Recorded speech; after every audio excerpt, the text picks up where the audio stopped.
always a pleasure that we have to introduce Linda Rock. But all of you know Linda Rock. She's certainly one of our favorite historians here at the museum, and we love it when she tackles a project and then comes and tells us about it.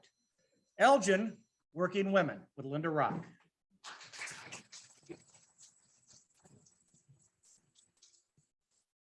Hi, everybody. It does look like I packed the audience because I know almost every one of you, and I'm so glad you're here. It's nice to have friends. You know, we all know that communities are created and shaped by its citizens. That's not my phone, is it? That communities are shaped by its citizens, and including women, of course. And Elgin is no exception. Can you hear me fine? Okay. I took a lot of information from this book, and if you've been to the library, you've probably seen the exhibit, Elgin, A Women's City by E.C. Elft. And I'll give a commercial about it in a little bit. But in this book, Mike does say that because of the need for female skills in Elgin's industry, the 1870 census, US Census, had said that women outnumbered men in Elgin, which was quite unusual because at that same time, typically in the United States, men outnumbered women. So that makes Elgin a unique town in many ways. In 1909, 39.2% of Elgin's industrial workers were good women. Yeah.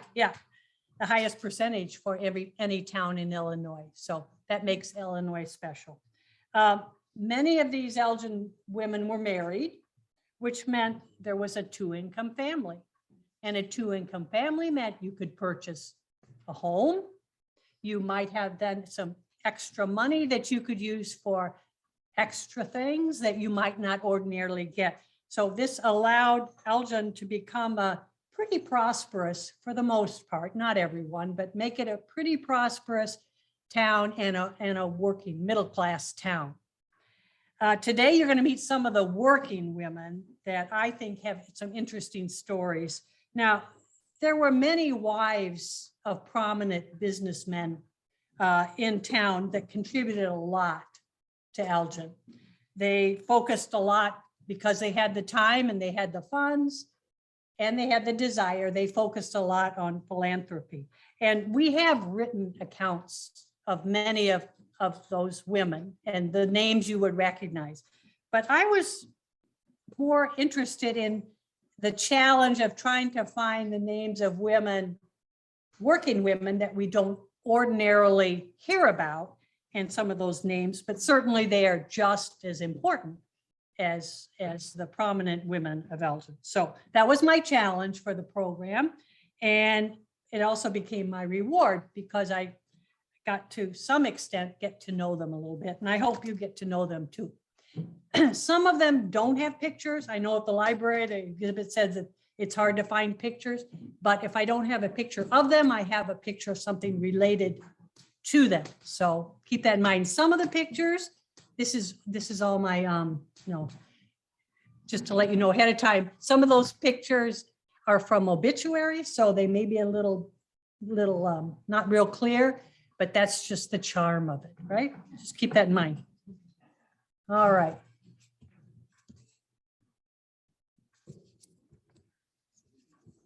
Hey. What's it on? There we go. Thank you. I'm going to start with education, of course, because that's near and dear to my heart as a teacher.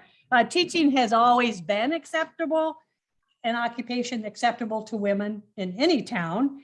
And education has been deemed very important in Elgin from the very early days.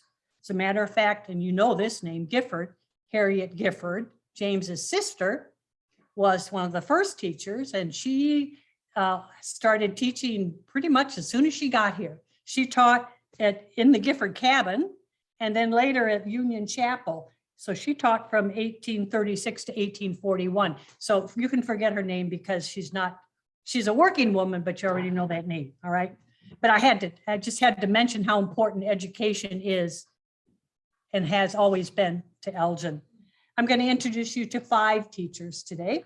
And these are ones you probably don't know because they don't have a school name for them or they don't have a street name for them, but they're important and have some interesting stories. All right, now here's the first one with no picture of the girls, but this is a photo of their accomplishment. Emily and Ellen Lord. Now, you know the name Lord, but these 2 women were not related to George Lord, the Lord's Park Lords and Mary Lord, but they just happened to have the same last name.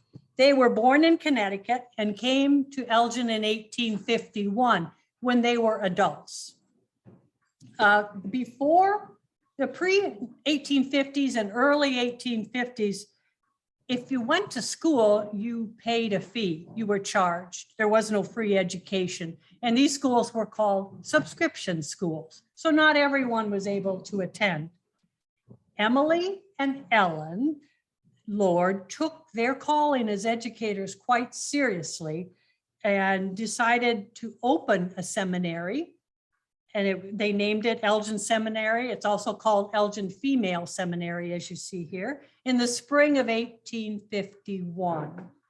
They also had a boarding school that was part of the school. Both of the women taught, Emily and Ellen, but Emily also was the business manager.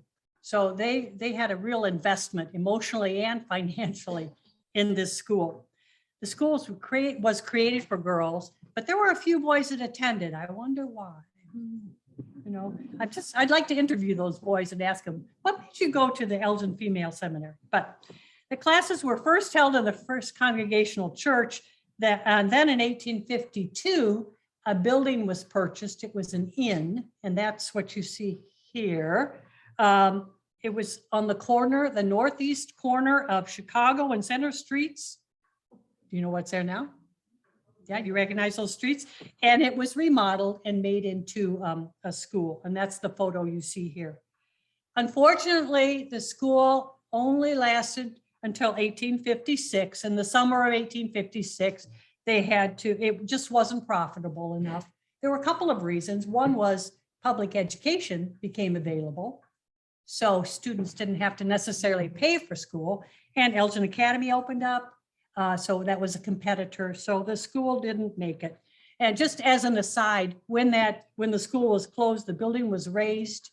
And what's standing there now is the First Congregational Church. So that's where the seminary was, but it wasn't in the building that you see there now. Jenny Tazzle, she's one of my favorites. I don't know why, but she taught for over 50 years in Elgin. First she taught at Elgin Academy from 1874 to 1880. And then in 1880, she joined the faculty in the Elgin Public Schools. She taught at the new Locust Street School. Taught there for about 5 years. Now that school's no longer around.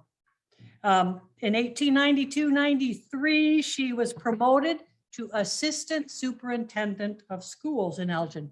This was a brand new position. So she was the first to hold the position. So of course she was the first woman to hold the position. So this was quite an honor, I think. In that role, what she did was developed a teacher training course in the high school, because high school, you could teach after graduating from high school. And she also supervised the primary grade schools. And there were 14 of the buildings in town at that time. My favorite story about her is in 1890. She was teaching at that point. Elgin schools were overcrowded, as they have throughout the years. You know, they continue to be overcrowded. As a teacher, she was assigned to teach 67 first and second graders. Oh. Okay, that's challenging enough. But that's not all of it. Because there was so much overcrowding, the 67 children and Jenny, and I think she had an aide, so were in the basement of a vegetable canning plant. That's where they put them because they had no room for them in the classroom. I know a lot of you are teachers or retired teachers or parents for sure, and you can certainly understand what those conditions would be like. And Jenny was understandably so quite quite upset by that. And she did threaten to resign. She sent a letter to the school board. She easily could have been fired. I mean, that was quite a step for her to do that. But she was respected enough. This was before she was superintendent. She was a teacher. She was respected enough that they understood her concerns, took them seriously, and moved the classroom. I'm assuming probably all 67. So that part didn't get eliminated, and I'm hoping it wasn't in another vegetable plant, but she did, her concerns were met. I wanted to include her because of that, because she risked her career. She literally did. She was a single person, so she had no husband to support her. So for her to do that, she had a lot of integrity and a lot of courage to do that. Margaret Newman, does anybody know Margaret Newman? I did a program on, I did a program on women educators, and she, after that program, she wasn't included, and I was told you need to include Margaret. So here she is. She did come from a prominent family, actually, the Newman, the dairy industry family, but she chose teaching as a profession. She was very athletic, and with her brother, she won the Dickerson Golf Championship of Elgin Country Club, and that was somewhere between 1911 and 1917. So she was very athletic. She taught at Washington School, which was an elementary school, from 1911 to 1914. That school's still around. Then she went to Elgin High School, and she taught there from 1914 to 1955. She then became head of the English department, and for over 23 years, she also taught at ECC. So she was quite an educator. The thing about Margaret that made her unique was she was very athletic, so she was involved in a lot of activities. In 1917, she developed a sore on her ankle from a stirrup while she was horseback riding, and gangrene set in. Her foot was amputated, and then after several more surgeries, her leg was amputated just to below her hip. She wore a wooden leg then. So this was in 1917. She wore a wooden leg attached to her body. Just think about this. Strap that was attached with straps around the waist and then a strap over the shoulder. So it certainly would not have been a comfortable life at all. She did learn to walk, though, with that wooden leg without crutches. She used that same leg for the rest of her life, for the next 70 years of her life. Used that same wooden leg. She went back to teaching. After a year of recuperation, she went back to the classroom. She received her master's degree at the University of Chicago. And what was her accomplishment? Not only being an excellent teacher, but the fact that she was a role model also, a real role model of courage and of strength and of perseverance. And I think probably a sense of humor. There were a couple of stories too about her. So she's still remembered, right, Jim, to this day. So yeah, but I don't know if you knew her before, did you? Besides Jim?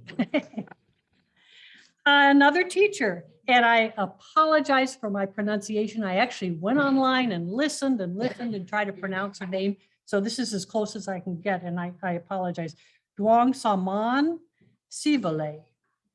Now, in 1978, which we know, and we have an exhibit too, there were a large number of Laotian immigrants that came to Elgin, and Duong Salman was one of several teachers that at that time, several that were needed and several that were hired.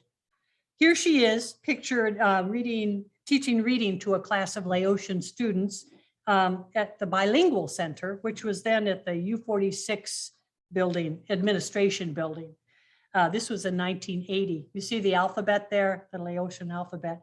The program was designed to introduce American culture to the children while still maintaining their native Laotian culture. That was the goal.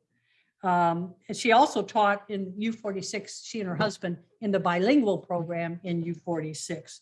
And that goal was and still is to transition students out of the program after 2 or 3 years into English classrooms. So that's the purpose of bilingual programs. She's an excellent example of the diversity of teachers needed in our town and in our district then and even now today. A lot of women worked in the field of medicine as nurses, right? That was pretty acceptable or common, or might work in the housekeeping area, and all very important parts of a working force. Sherman Hospital Training School for Nurses opened in 1898. So we did have a nursing school, and that closed in 1952. And the Mental Health Center had a nurses training school for a time period. So we did have training here. We had the two hospitals in 1888, Sherman Hospital and St. Joseph Hospital opened in 1902. Now, the opening of these schools offered opportunities for employment for men and women. In addition to nurses, though, there were other positions that were held by women in the field, and it did include doctors. Now this one, here's the fuzzy one. This is Dr. Ann White Martin, otherwise known as Annie. And she was an immigrant. She was born in Scotland. She was born in 1826 and died in 1906. So you get a time period here. She was one of many Scottish descent in the area. And she was actually one of the organizers of the Scottish Society in 1904. The idea to form that society actually was discussed in Annie and her husband Thomas's home. Dr. Martin had a career in medicine. In 1865, she received a degree in Doctor of Medicine from Hygiotherapeutic College of Chicago. Now, hydropathy or hydrotherapy was a form of medical treatment that you can imagine included water treatment, right? It originated in Germany in 1825. And water was to be used in any of its forms. It could be cold or hot, ice or steam, meant as a treatment for and a preventative or a maintenance of health. So it's pretty popular back in the day. Natural cures with little or no use of drugs were emphasized, and also the maintenance of good health to prevent disease. That was all the goal of this whole hydropathy or hydrotherapy. Natural cures were encouraged with little or no use of drugs and maintenance of good health. Water therapy also was very popular in the mental health center from the early 1900s through the 1960s. Dr. Martin is a very important part of the field of medicine, particularly in Elgin and in this field. Dr. Clara Thompson. Now, she was born in 1866, died in 1925. She attended Elgin Academy and Elgin High School. She started out as a teacher, and then she began practice as an osteopathic physician. I really want to talk to her about her not so much as a physician, but as her contribution on Elgin in terms of her being a suffragette and her being involved in the temperance movement. In 1909, she headed the Civic Equality League in Elgin.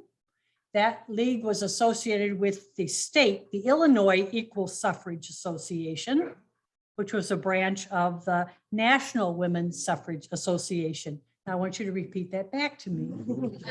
But I want you to see she was a local connection to the larger organization. She worked at the local level for women's right to vote, recruiting members to the suffrage movement and to the temperance movement. And those were very closely connected in many ways, those two movements.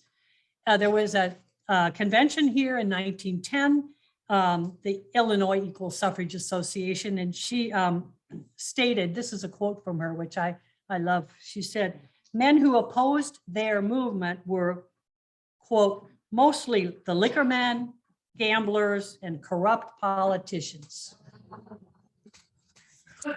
I chose Clara because she had a focus on improvement of life. As a member of the temperance movement and as a suffragette, she really worked for the improvement of life, not just for women, but for families also. Margaret Pompa. Now, Mrs. Margaret Pompa was the executive housekeeper at Sherman Hospital. Do you know of her? Yeah, sure. Here she is in 1959. She was featured in Sherman Hospital publication. She was an employee at the hospital beginning in 1955, born in Kansas, but came to Elgin after high school. She had a husband and 5 children. She directed the work of 20 women and 4 men. She was responsible at the hospital for the day-to-day cleaning and maintenance of the hospital and 4 residences, and also kept charge. She was ordering linens, and she kept furniture in good condition, just the overall probably maintenance of the hospital. She's a great example of what many women have done in the past and continue to do: juggle their 2 roles, as wife, well, 3 roles, wife and mother, and their job, their occupation. So it was probably enough to be in charge of 5 kids alone, much less a husband too, and then 24 employees. So quite an accomplishment. Libby Gall, do you know her name? Libby? Yeah. Okay. I'm hoping you don't, because then you'll go away saying, all these names I didn't know. All right. Libby was born in Germany. She came to Elgin at the age of 4 with her mother.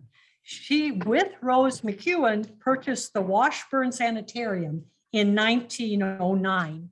Now, that sanitarium was located in the old Lovell home, which is in the northeast corner of Villa and Liberty. And you know what is there now? The Walgreens, yeah, where the Walgreens is, that's where it was. When Libby and Rose bought it, they renamed it Rest Haven Sanitarium. Later then Libby bought out Rose's interest in it, so she ran it for most of the time. It grew from a single unit with 6 beds to an institution of 100 beds. So it grew quite a bit. A 2-story building was erected east of the main home in 1916. Then in 1923, a 3rd floor was added to that building. And then in 1936, a 3rd building was added. So it continued to grow. The sanitarium treated chronically ill and mental and convalescent patients. So kind of a variety there. Libby operated it for more than 40 years, and it ceased operation as Rest Haven in 1972.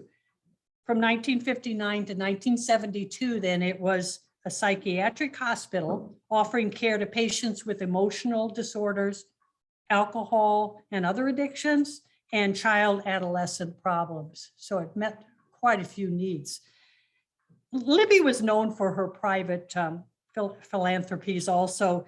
During the Depression, she daily would offer the needy food that was prepared in the kitchen at the sanitarium. Now, we wouldn't, we'd say, oh, sanitarium food, but actually it was noted for excellent food. So this was a real treat. She had also handed out toys and clothing. She's just an example of someone who merged her business with the needs of the community and did both. This is in honor of Bill Briscoe, and I thank Bill for helping me with this. I used his book, so I'm anxious to read the new book, and then I can do another program, right, Bill? Before World War I, there were an equal number of male and female attendants working, according to Bill. If you challenge any of these, you can ask him. In 1920s, there was a shift, though, in the ratio of male to female attendants. By the end of 1922, women attendants outnumbered men by 3 to 1. That did throughout the 30s and 40s. Then women continued to outnumber men as the working force until it started to even out then. The positions for women were mostly attendants or clerical help or institutional workers like cooks or housekeepers. Later social workers were added.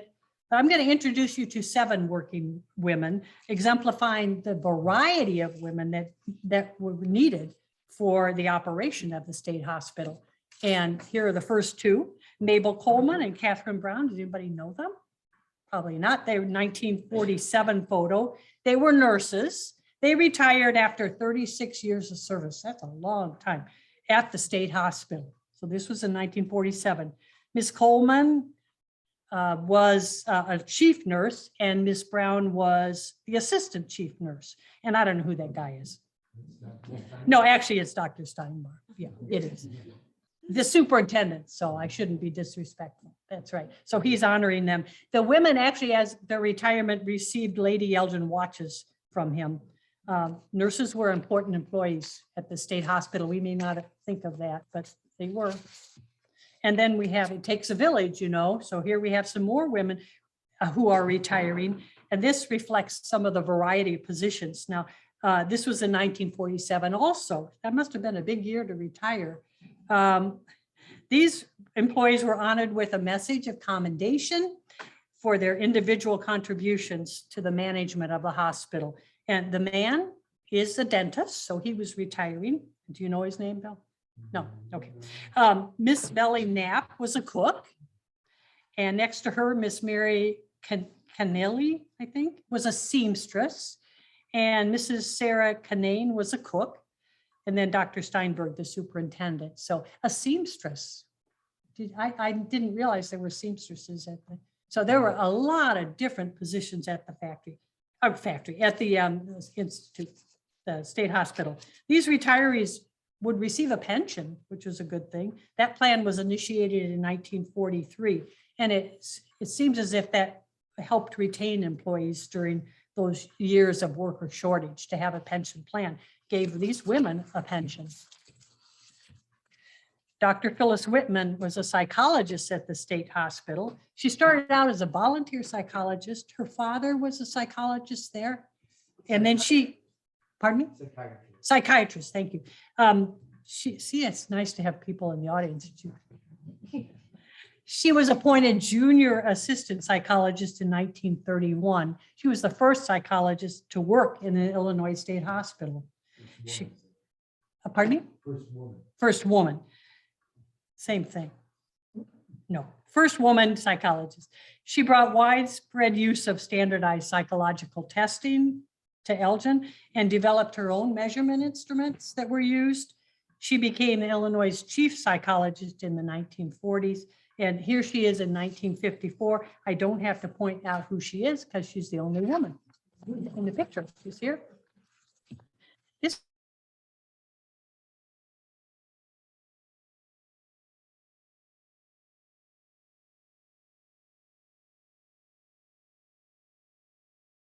photo of her, but Lucinda Ring. Nonetheless, she was recognized and well loved for her significance and for her contribution. She was an attendant for many years. Don't have a lot of information about her, except that she was known for her exceptional humanitarianism. The courtyard then, which was behind the center building, was named for her in the late 1930s or early 40s. Was named for her, which is, think about that, to have a courtyard named for you. That's quite an honor. Now, we talked earlier about industry. It wasn't just the watch factory, though, that employed women in Elgin. There were lots of other industries. I'm just going to mention a few. The Cutter and Crossett Shirt Factory, the Ludlow Shoe Factory, the Illinois Watch Case Company, Illinois Condensed Milk, DC Cook Publishing Company, Collingbourne Mills, just to name a few. Women also worked in those industries, but they also worked in retail trades, of course, and shops, as dressmakers, domestics, clerks, just to name a few. I've selected just two for these category. They're examples of women with some very interesting side stories, I think. I don't have a picture of Lydia Richards, but she worked at the watch factory in the train room, and that was the room that made the pinions and wheels, which transmitted power from the mainspring to the balance. Got that? Yeah. I have no idea what that means, but I know that she worked in the train room in the 1870s. What made her unique in the watch factory wasn't really that she worked in the train room, was that her what she did unrelated to her job. In her obituary, her literary talent was noted. She was noted as a poet.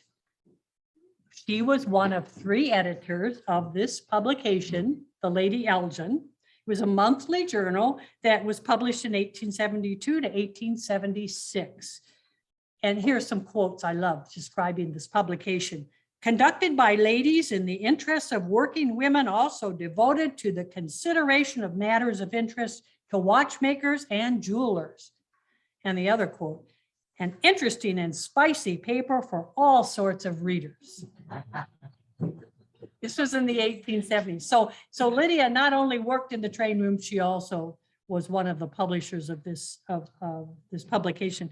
It contained original stories, poetry, some of hers, I'm sure, articles of interest. It was published for the watch factory employees and interested readers. I mean, you could buy a subscription if you cared to.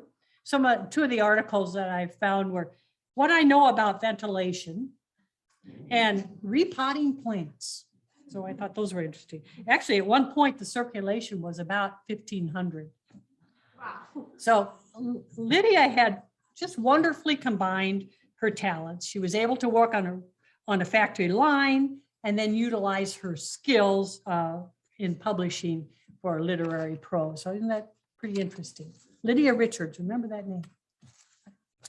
Anna Schrader. Now, Holy Trinity people might know that name because she was a member of Holy Trinity Church.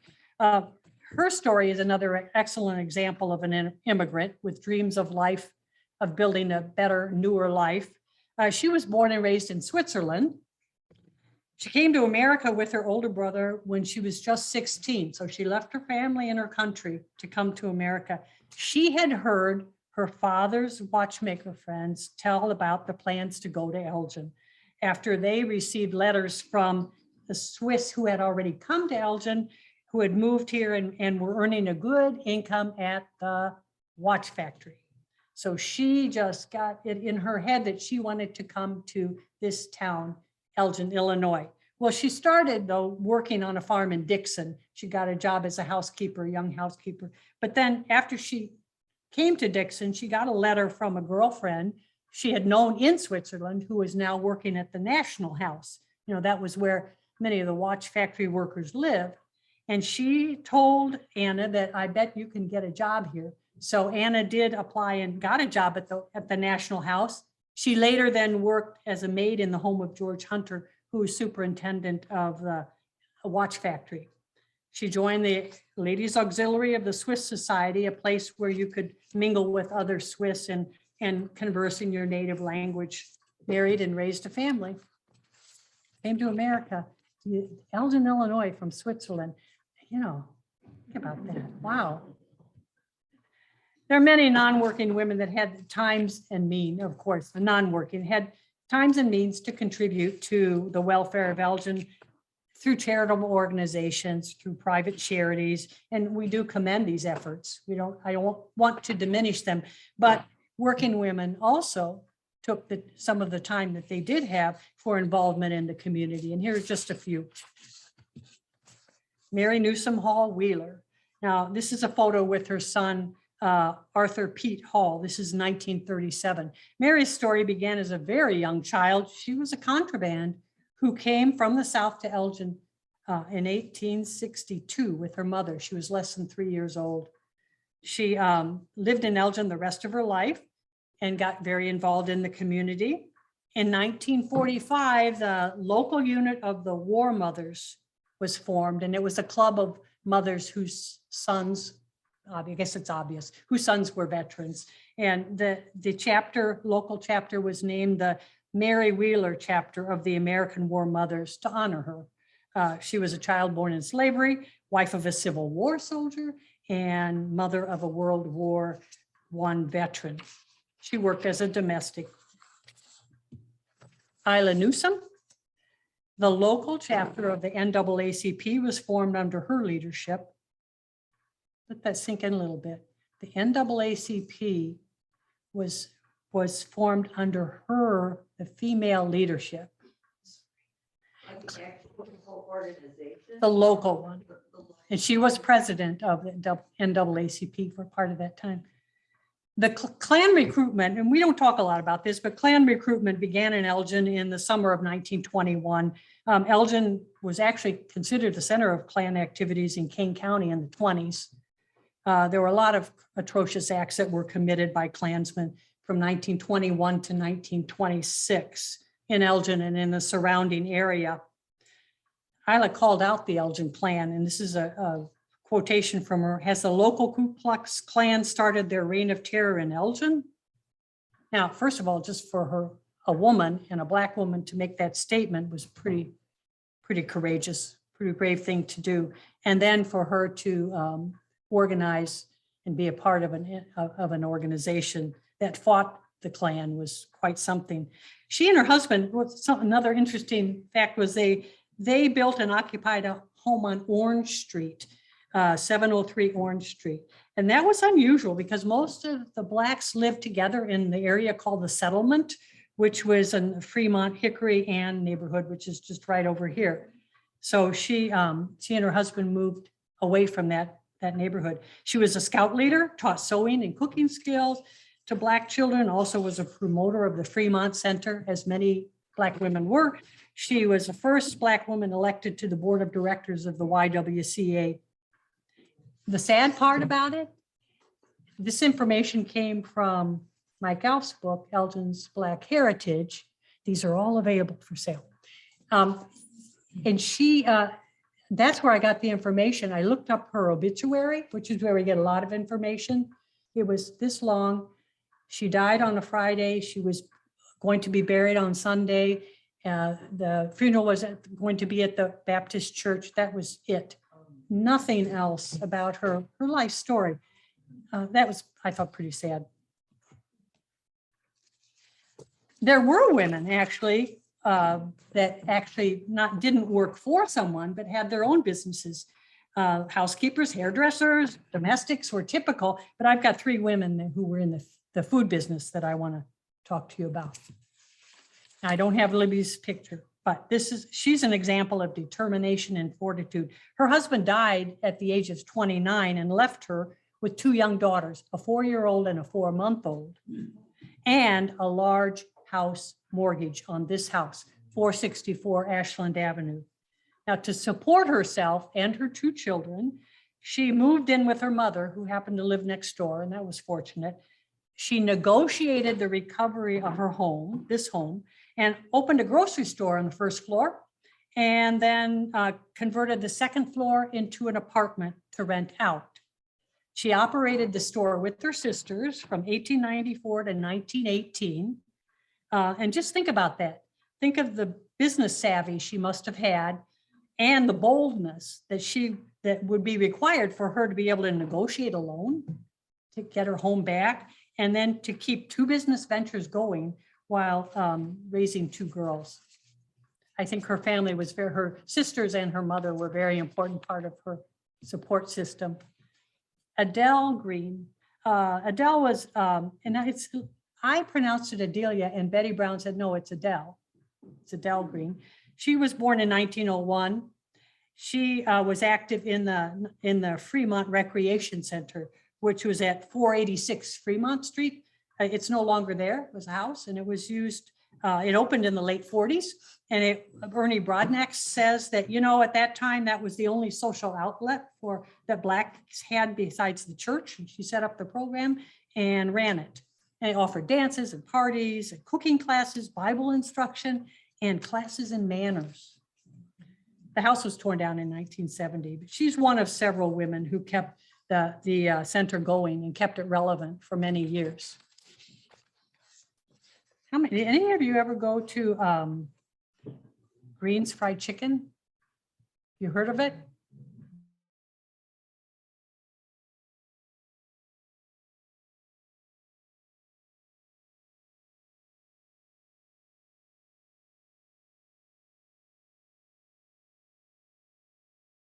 Liz, do you know how long that lasted?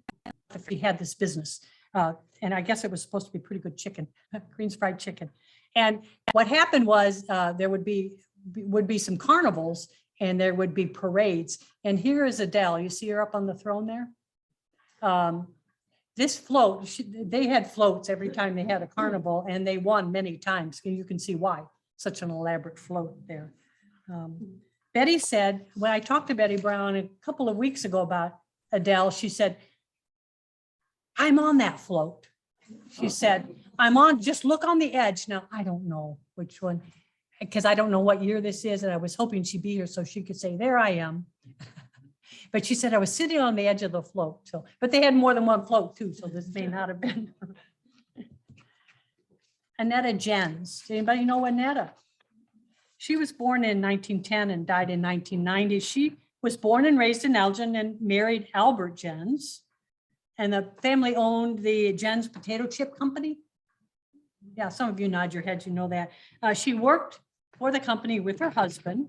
Albert died in 1984, and then she decided to keep the business going with the help of her daughter and her son-in-law, which was no small task. It was a small business. The customer base was a little over 100, but it was still a lot of work. And Annetta worked very long hours into her 70s. I appreciate that, believe me, into her 70s, moving big bags of raw popcorn, delivering products, doing whatever it took to keep the company going. Even after she had 2 brain tumors, she continued to work from home, taking phone orders. That's how important this was to her to keep this company going. No doubt that was a labor of love, I would say. Huh?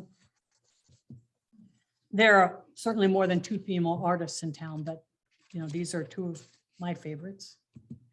You know Jane. You know Jane, yeah. She used to, nobody knew who she was. So she really, probably I should take her out of this program because now people know her. But she is a perfect story of rags to riches. She was born and raised in Elgin. She's actually was better known in the East, where she ended up as an adult, than she was here in Elgin. Her father worked at the watch factory, and they lived in a small house. It's still here on Gifford Street, right where that roundabout is, just right there, 34 North Gifford Street. She went through the Elgin public schools. Her name was Jenny, actually, and later she changed it to Jane because it was more sophisticated. After she graduated from high school in 1894, she borrowed money. She had no money, and went to Pratt Institute in New York and lived the typical starving artist life, if you were going to make it up. She ate bread and milk and cheese. She lived in a rented room, a single room, and then supported herself by selling some of her art and also giving lessons.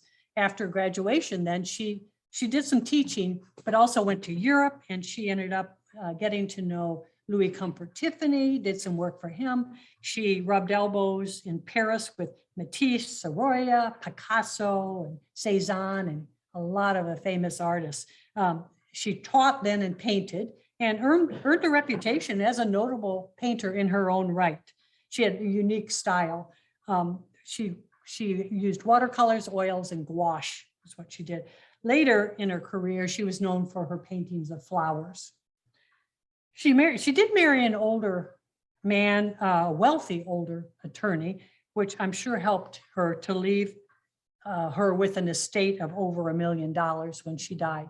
But there's the rags to riches, you know, struggling to make a go of it, and then ends up when she dies leaving over $1 million. But maybe a lot of that money came from her husband, maybe not, but her reputation as an accomplished artist came strictly from her own talent. Marie Templin, anybody know Marie?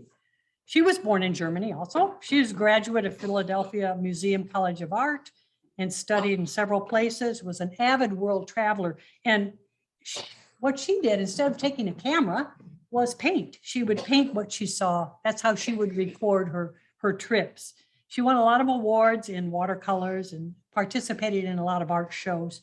But what I found interesting about Marie was in the 1960s, she painted a large number of older Elgin buildings that she knew were going to be torn down. And it was her way of preserving these buildings. And we actually have one of those paintings downstairs on exhibit. So you'll have to ask where that is, and you can look for it. But that was her way to contribute to Elgin and to preserve some of these buildings. She said she sold her paintings for enough to keep her in art supplies and earned her travel money by designing custom-made lampshades, of all things. She did teach art classes at ECC also. All right, here are the Elgin firsts. These are just a potpourri of Elgin women that I doubt that you know. I hope you don't. So you can go away saying, oh, I learned a lot. These women all had their 15 minutes of fame or more. Ellen Church. She was a captain in the Army Nurse Corps in World War II. Received a distinguished record of service, spending 21 months overseas. She was a member of the Air Evacuation Service, which participated in African, Tunisian, Sicilian, Italian, and Normandy campaigns. Not an easy job there. She received an Air Medal, one of the few women who was awarded for that, and 6 campaign stars on her ribbon. She's credited with starting the air stewardess profession in 1930 and was the first stewardess. Now, she was a nurse also. She got the idea in 1930, and she, when she was on a United Airlines flight, and she suggested to an official, United Airlines official, that a woman with nurses training would be a good woman to have as a stewardess because they could take better care for a passenger than a co-pilot. So it took a while, but finally that idea came to fruition. So the first stewardesses were actually nurses, and that did change, of course, over time.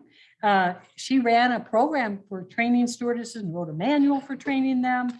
She received the Amelia Earhart Award for service to aviation in the 50s, and also ended up as a superintendent of training, the training nurses school at Sherman from 47 to 52. All of these women have something in common. See if you can figure this out.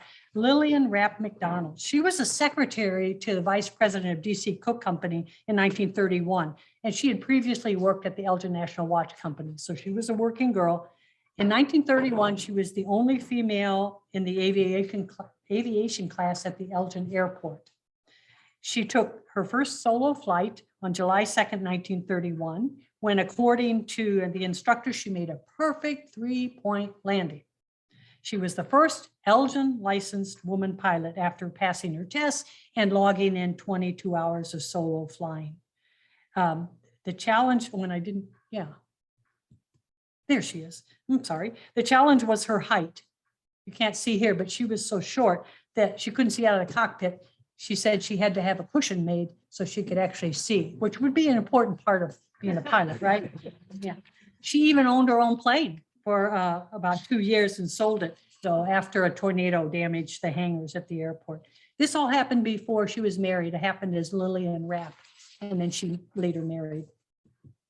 This one you probably do know, right? Charlene Barnett. That was on just last night. The movie was on last night. Charlene lived in Elgin and graduated from Elgin High School in 1946 and played for the Illinois Girls Softball League with the McGraw Toastmasterettes. Did you know there was such a thing? In 1946, that was softball. Then she joined the All-American Girls Baseball League with the Grand Rapids, Michigan Chicks, and then the Chicago Colleens, and then the Rockford Peaches. Yeah, that was just on last night. She played second base for the Rockford Peaches. Now, the League of Their Own was the story about the 1943 championship. Charlene wasn't there at that point. She played in 1949 and 1950. So she wasn't a part, she wouldn't have been in that movie. But the All-American Girls Baseball League was formed in 43 during the war. We probably know that. Continued in the Midwest until 1954. She played 355 games during a 4-year career. Seems like a lot, doesn't it? Yeah. The peak season was in 1948 when 900,000 fans paid to see the league games. Now, she was Elgin's first professional baseball player. She was a really good player. In the 1949 season, she participated in 36 double plays, more than any other girl in the circuit. She retired after 1950, after the season, to become, of all things, an airline attendant, stewardess. I didn't do this on purpose, but they all ended up being stewardesses here. Marilyn Genz, born and raised in Elgin and South Elgin, worked at the watch factory and then became a flight attendant for TWA. She flew all over the world over her 30 years, was affectionately known as Auntie Mame. She filled scrapbooks with memories of meeting dignitaries and celebrities. And actually, from 1966 to 1969, she was one of 64 attendants who worked on contract flights carrying soldiers to and from Vietnam. She wrote a book about her trips to Vietnam during the war called 20,000 Men and Me. That was written in 1988. There was no other civilian, no news reporters, no congressmen, not even Bob Hope, who spent as much time at the bases as she did. She started collecting crests and medallions and insignia, and you can see that in that picture there. GIs would give them to her and she'd put them on her vest, her TWA smock. And by 1969, it weighed about 20 pounds. In 1985, they called it the Iron Dress and it had 419 items on it. This is touching. The last donation was a Purple Heart of an Elgin soldier who was killed in Vietnam in 1967. That was the last piece added. The dress was donated to Fort Hood Museum in Texas. Before I go on, because I'm not done, but I just wanted to have a commercial and say, it's hard to find material on women that don't have famous names.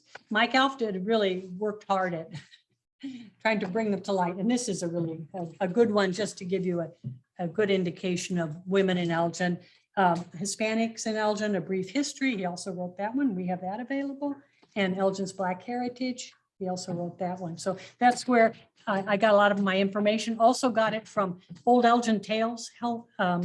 Hazel Bell Perry wrote an article in the newspaper for years. Hers were folksy, and that's where I learned about Anna Schrader and her story. She would just sit down, I think, and have conversations. And so they were kind of folksy types of stories, which really are very important too. And I want to thank all of these people for helping make this come together. And it's so important that we save this information. So I want to thank the Historical Society, of course, and the library for doing that. Now, of course, this is not at all comprehensive. I mean, you know that, and I know that. And I can see with the hour loss that some of you are already getting tired. If I tried to do them all, it would just, you'd be zonked. But as we celebrate Women's History Month, it's a good time to remember and recognize women in our own lives and women in our communities' lives that shaped us personally and who made contributions. As I said, this is not comprehensive. I can think of many Elgin women, and I see some Elgin women in the audience right now who also deserve recognition or may not have received it and are still making history. That's the other piece, that history isn't over yet. So this is why I left some time for you to share a story of a working woman who you feel deserves recognition, because I certainly didn't want to leave anybody out, and you have your own idea and women who contributed to Elgin. So I'm going to open it up to anybody, and I see Mary. Would you mind taking that offer? Yeah. Tell you about one of my cousins. She started out as a nurse, and then she joined the Air Force. Her father was in the service, and so he convinced her to join the Air Force. And they assigned her to bring to travel with the planes that were bringing wounded to the German hospitals from Vietnam and all the areas where they were fighting. So then they said, since you're a nurse, you have some medical background, we want to send you to medical school because we're going to need somebody to take care of pilots and the people that are helping on the plane. So they sent her to medical school, she became a doctor. So then they said, as long as you're doing all that, we're going to have to teach you how to fly your planes. So now she is a nurse, a airline hostess, a doctor, Yeah. but she's still in the service. She's served at least 3 tours of duty. Goodness gracious. Yeah, thank you. Did she grow up in Elgin? Was she Oh, from? yes. Yeah, okay. What was her name? Her married name is Martinez, Jessica Martinez. Okay, thank With you. Jessica Papa. Pompa? Yeah. Was she related to Margaret? I know, Oh, that's another cousin. okay, because I know your family, Pompa is part of your family. Yeah. Our family, one of the things that I wanted to tell you, in the 70s and 80s, the mental health center used to invite our dance group to come and entertain the people there and to entertain the nursing homes. And we stopped doing it because one of the men grabbed onto me and wouldn't let me go. Oh. He said, no, I want to keep you. My brother said, she's not staying here. But in the last one that I want to tell you about, there's many more. The first Hispanic nurse, she, Frances Olivia, she was at St. Joe's Hospital for many years. And then they used her too to train other nurses and to teach Spanish to other of the American or English speaking nurses. She just passed away about a month ago, but she was a nurse for a long time. So she did a lot. Mary, you need to write a book. Yeah. Okay. It's people. Excellent. I started it a long time ago and I haven't been able to get back to it because everybody's asking me to take care of them. Now they're even asking me to help write obituaries. I haven't had time to do all that. Thank you for sharing that. Anybody else? Liz? Hey, I just wanted to recognize Lydia Richards. I think I saw on Facebook that she passed away. And Ina Hughes fought against racial discrimination in Elgin for the last 50 years. So then she's been here at the museum maintenance, but she passed away, I guess, in the last couple days. Liz, did you say she passed away? Yes, Oh. yeah, that's what I saw on Facebook. And she was a real, Are there any, real strong person. Are there any- in me that did have. anyone else? Jim? I don't know whether this is true or not, but when I was going to grade school, there was always the rumor going that a teacher could not be married and remain a teacher. And, well, except almost all of the teachers I had were single. And there was one teacher in 3rd grade that was single, got married, and I didn't see her again. So I don't know if this is true or not. If anybody here have any further information on this? Somebody over. I know that it's true. I have been, but I came from a family of teachers. And even my father, in applying for a job in 1938, the interviewing board said, and of course you will be married. You're going to be married by the time you come in the fall. And my father said, oh yes, our wedding is this summer. And went home and told the woman who became my mother, Marie, we've got to get married. Because I can't do that job unless we're married. So, just married, gotta be married, it was all women. But there was a whole list of things, even when I started teaching in the 70s, we were not allowed to wear slacks, we were not allowed to, we had to wear coats, we had to, the teaching profession has changed tremendously. But you're right, women had to be married and so did men in some situations. And I think that changed. I mean, it changed. I mean, in the early days, you couldn't be married. I know it was North Carolina, but about 53 or 4, 3rd grade, I know my teacher was married. I remember that one thing. Mrs. Manning. Oh, he's not smiling when he said her name. That's why I remember. She can still be memorable though, right? I'm sorry, just a point of clarification because that was confusing. The men had to be married, but the women did not. Could not be. So the men had to be. Well, that's interesting.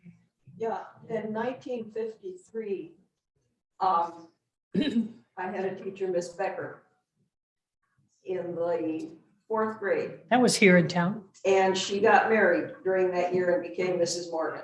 But she did, so that gives you kind of a framework of reference of years. Remember a couple of things, my parents had the first Mexican orchestra, and that was in 1932. Then when we came along, way back there, we had the first Mexican restaurant here in Elgin. A clothing store, and we had to go to Chicago to get the Mexican food and supplies to sell at the store. And the owner of the store used to give us little kids little bags of this big plastic, clear plastic bags with some chips in it every week that we would go. And then finally, about a month and a half later, he said, "Okay, I want you to tell me the truth. Did you like those chips?" "Yeah, we did. We did." And they said, "Okay, you're 4 kids plus 6 from Chicago. You were the test kids for Fritos. Oh, And because of you, that you like them, I'm gonna start selling them. They're coming from Texas, and I'll be selling Fritos from now." so thank you for that. Those are my favorite. Jeff, did you have something? I'm a fan of Jane Peterson, so I want to add a little bit of rags to riches. Grew up in this shotgun house that was 3 doors south of David Cook's mansion. I've always felt that when she got up in the morning, got ready to go to school, she'd see that big mansion and planted a seed for things. She married a man who was a lawyer for Eastman Kodak, and instead of taking a salary, he took stock. And he did that like in the first 2 years that Kodak was around. So when Jane married him, they lived in a 4-story brownstone right across the street from the Metropolitan Museum of Art in Manhattan. And she needed a studio to paint, so he had somebody come in and add a 5th story to his brownstone, so she had a place to paint. He was wealthy, and she smiled every day of her life. Well, I would question, this is my husband, I would debate that a little bit because I'm not sure what she put up with. He was considerably older than she was, and he had his demands too, so. But she hung in. So we have a share from Zoom. Julia Moberg said her great-grandmother, Rosalie Orban, immigrated from Transylvania to Elgin in 1930. She was a member of the Hungarian Church and was a seamstress and dressmaker for the BG Garment Factory on Center Street. She was one of the best sewers the factory had, and when my great-grandmother came down with throat cancer and had to spend several months in the hospital, the factory gave her a sewing machine to use at the hospital so she could keep working. Wow. Wow, what a story. Oh, One of the most memorable women I've encountered in my life was my 7th grade English teacher. Her name was Mary Bremer. She taught Kimball. can you hear that, Mary Bremer? And she was in a wheelchair from age, I think, 13 on with polio. And she just is a teacher that everybody loved. And she had us over to her house one time to watch a movie, Travels with Charlie. It was on HBO, it was on TV. We read the book and we all went to her house to watch the movie. Yeah, yeah. I know that Jim made some comment about Margaret Newman. I had her a freshman in high school and a freshman at ACC. Oh, She was an amazing woman. I did not realize her whole life had been, until today. You told me that, but we were always aware of that. She was always an immaculately beautiful dress. She lived on Chicago Street, walked to school. She was just a very amazing woman, and very demanding in the classroom, but very in tune with the students that were there. I can remember as a freshman in college, we had returning Korean War veterans who you know, I was still alive, it's a whole other thing. And you know, I was like 17-year-old girl, not to remember her saying to us, these stories, you probably call them, have a lot to tell us and have a way of doing it that a lot of you will learn to appreciate. And it's something that's been there with me all my life that I can remember standing there for that class saying to us, you know, this is something that we were there, and apparently a theme he was getting meant a great deal of her. I think my point in this today, and I don't want to cut off shared stories, but is that we all know women who have been a major influence, and they are not necessarily known by a lot of people. They may not have prominent names, but they have contributed so much to who we are and to our community. And these stories and our stories, as I look across here, except for those two young ones over there, they need to be preserved. Write them down, get a tape recorder, get a video camera, just, you know, take pictures. Someday they'll say, what are these things? These are, we need to,